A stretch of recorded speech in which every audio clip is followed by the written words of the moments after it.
তুমি কি বিয়ের আগে কখনো কারোর সাথে সেক্স করছো? হ্যাঁ করছি, অনেক মেয়ের সঙ্গে সেক্স করছি। হারামির বাচ্চা, আমাকে লোকে এতদিন যা বলতো সব সত্য। তুই লটারি করে করে মার খাচ্ছি। দেখি আমার সোনা বউয়ের একটু মুখটা দেখি। মাশাআল্লাহ, তোমাকে পেয়ে আমি অনেক ভাগ্যবান। আমি 2 মাসের পেটে আর আমার পেটে অন্যজনের সন্তান। এই কি বললি তুই? আরেকবার বল, কি হলো বল, আরেকবার বল। হ্যাঁ, আমি সত্যি বলছি, আমার পেটে 2 মাসের বাচ্চা। তোর পেটে 2 মাসের বাচ্চা? তার মানে বিয়ের আগেই তুই আকাম করে ফেলছস? মা, বাবা। প্লিজ তুমি কাউকে ডাকিও না, আগে আমার কথাটা শোনো, তারপরে তুমি ডাকো। এই কি শুনবো তোর কথা? তুই কার পাপের ফসল নিয়ে যাচ্ছিস আমার জীবনে? তুই আমার জীবনটাকে কেন নষ্ট করলি বল? তুই একটা বাজে মেয়ে, তুই একটা নষ্ট মেয়ে, দুশ্চরিত্রহীন মেয়ে একটা। দেখো, আমি অনেকবার বলতে চেয়েছিলাম, কিন্তু আমি বলতে পারি নাই।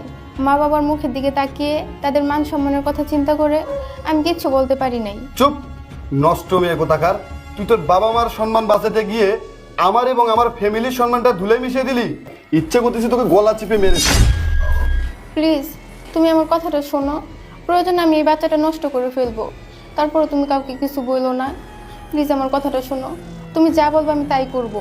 ঠিক আছে, তুই এখন আমার খাট থেকে নাম। তোকে আমি কালকে ডিভোর্স দেবো। কি হলো, নাম বলছি, নাম। সর, আমার এখন ঘুম পাচ্ছে, তুই আমার বিছানা থেকে নাম। এই একটা কথা বলবো, যদি রাগ না করো। এই কি বলবি তুই? কি বলবি বল, দে কি বল।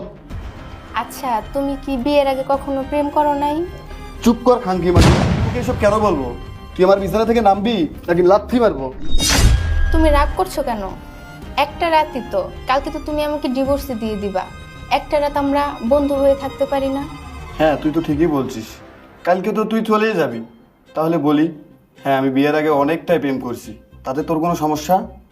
না, আমার কেন সমস্যা হবে? আমার কোনো সমস্যা নাই।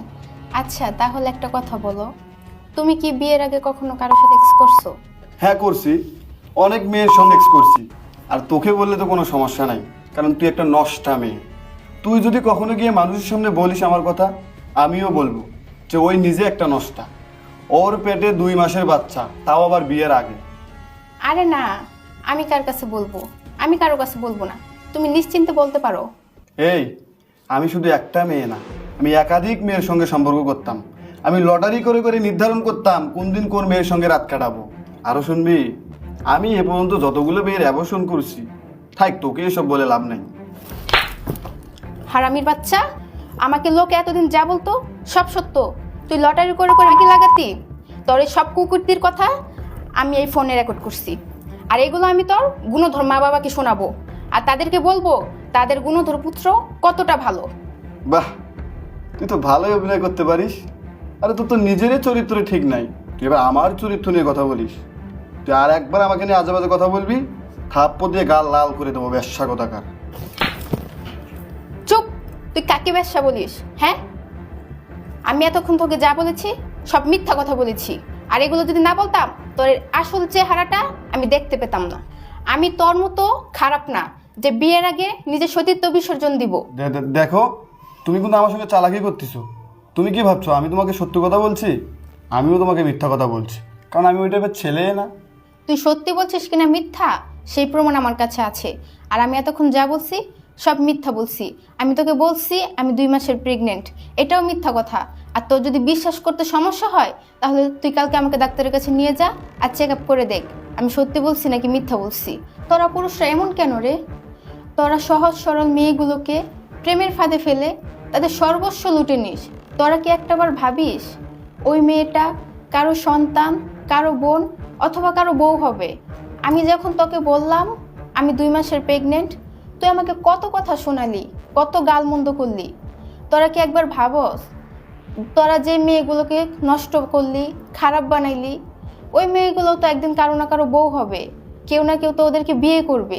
আসলে তোদেরকে কি বলবো, তোরা তো পুরুষ না, তোরা হচ্ছিস কাপুরুষ। আর দোষটা তোদের না, দোষটা হচ্ছে এই সমাজের, এই সমাজের প্রত্যেকটা মানুষের। এই সমাজে ধর্ষিতার বিচার হয়, কিন্তু কোনো ধর্ষকের বিচার হয় না। আচ্ছা তুই বলতে পারবি আজ পর্যন্ত কোনো মেয়ে কোনো পুরুষের কাছে গিয়ে বলছে আমাকে ধর্ষণ করো, আমাকে র্যাপ করো? বলে নাই। তোরা পুরুষরা এমন কেন বলতে পারিস? তুমি আমাকে আর লজ্জা দিও না, তুমি আমাকে ক্ষমা করে দাও। যদি তোমার মতো সৎ সাহসী নারী আমার সঙ্গে থাকে তাহলে আমি জীবনে আর কোনো পাপ কাজ করতে পারবো না। প্লিজ তুমি আমাকে ক্ষমা করে দাও, প্লিজ। আমি কান ধরলাম, আমি আজকের পর থেকে তোমাকে ছাড়া অন্য কোনো মেয়ের দিকে কোন নজরে তাকাবো না। প্লিজ তুমি আমাকে ক্ষমা করে দাও, আমি আর কখনো এই ধরনের কাজ করবো না, প্লিজ। আচ্ছা ঠিক আছে, আমার কাছে ক্ষমা না চেয়ে আল্লাহর কাছে ক্ষমা চাও, আল্লাহর কাছে তওবা করো। আর তুমি আমাকে ছুঁয়ে কথা দাও, আজকের পর থেকে তুমি আর কখনো কোনো খারাপ কাজে জড়াবা না। আর হ্যাঁ, এই দুনিয়াতে আমরা সারা জীবন থাকবো না, আমাদেরকে মরতে হবে, আমাদেরকে এই দুনিয়া ছেড়ে চলে যেতে হবে। এমনিতেও আমরা অনেক পাপ করছি, অনেক পাপ কাজে জড়ায় গেছি। আমি চাই আমাদের দ্বারা আর কখনো যেন কোনো পাপ না হয়, আমরা আর পাপ করতে চাই না। আল্লাহ যেন আমাদেরকে অনেক সুখে শান্তিতে রাখে। আচ্ছা, অনেক রাত হয়ে গেছে, তুমি এখন শুয়ে পড়ো, আমি তোমার মাথায় হাত বুলিয়ে দিচ্ছি।